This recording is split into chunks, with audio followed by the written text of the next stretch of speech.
Episode 141, Attack. June was one of the top guards in the family, so the few ruffians naturally weren't much of a threat in June's eyes.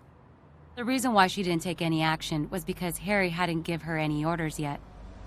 Now that Harry had given her orders, June immediately walked towards Phineas. Heavens, what is Harry doing? How can he let June deal with these ruffians by herself?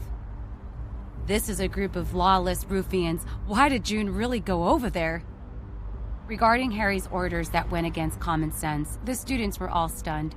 Harry asked June to deal with Phineas and the others. June, don't listen to Harry. How could he give you such an order? Yeah, come back quickly. Phineas is a danger. Several male students couldn't help but say. However, June completely ignored these people and walked towards Phineas. When Phineas saw June actually take the initiative to walk towards him, he smiled happily and said, Beauty, you have thought it through? How could those cowards be worthy of you? It's best to follow Big Brother. He did not think that this delicate beauty in front of him could pose any threat to him. As he spoke, he stretched out his hand to grab June. What everyone did not expect was that June walked in front of Phineas and did not wait for Phineas' pig hand to touch her before she struck Phineas' throat first. Phineas held his neck, and his eyes bulged out. He pointed at June in disbelief. He could not say anything and could not make any sound. Phineas! Phineas' followers were shocked. Fuck! Harry's classmates were also dumbfounded. Although Phineas was a local ruffian, he was tall and big. He often fought, and his body looked very strong.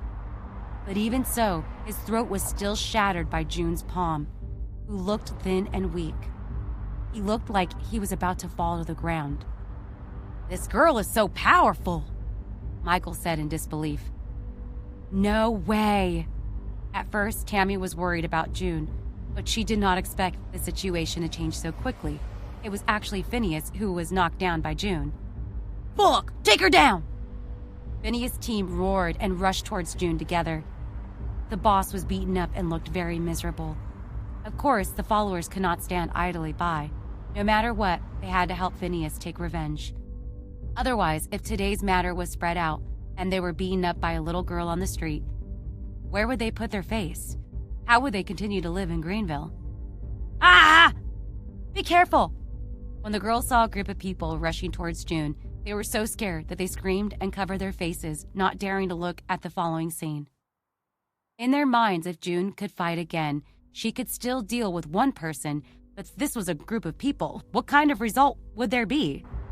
However, the expected situation of June being beaten did not appear. Instead, the screams of ruffians kept ringing in their ears. It was abnormally miserable. Huh? Tammy could not help but open her eyes and look over. With one look, she could not close her chin. Over a dozen ruffians actually all fell to the ground. All of them had swollen faces, and some even had their teeth knocked out. They were continuously spitting out blood from their mouths. June, on the other hand, walked back as if nothing had happened. It was as if the fight just now could not even be considered a warm-up. She looked very relaxed. Is this really a guard? How is this possible? With such a small and skinny figure, I would believe it if she said she was a dancer. But to beat up more than a dozen ruffians and make them unable to get up? This is a bit too horrifying. Everyone was frightened by June. Facing a dozen ruffians, she was like the autumn wind sweeping away fallen leaves, easily getting rid of them. She did not have any injuries on her body. Seeing June respectfully walk in front of Harry, she bowed and said, Sir, it's all settled. Harry nodded lightly. This was expected. With June's ability, these were just a few ruffians.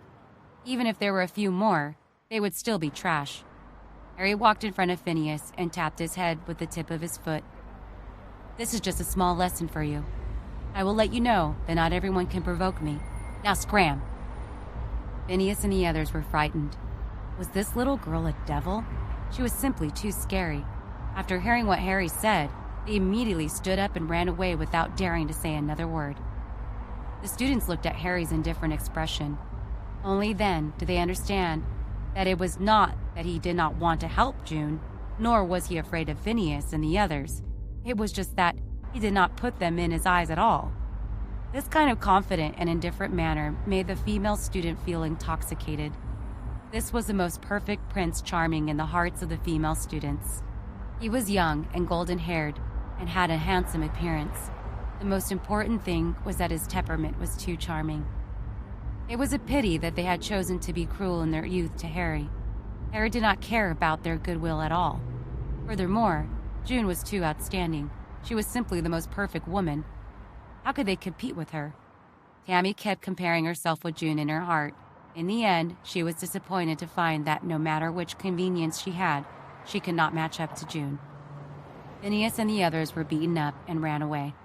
Chris was the one who suffered the most. He did not manage to save the damsel in distress. Instead, he ate a mouthful of dog shit and lost all his charisma. He had actually backed away from Phineas's threat just now. Seeing that everyone was secretly looking down on him, Chris no longer had the face to stay any longer. He drove away without saying a word.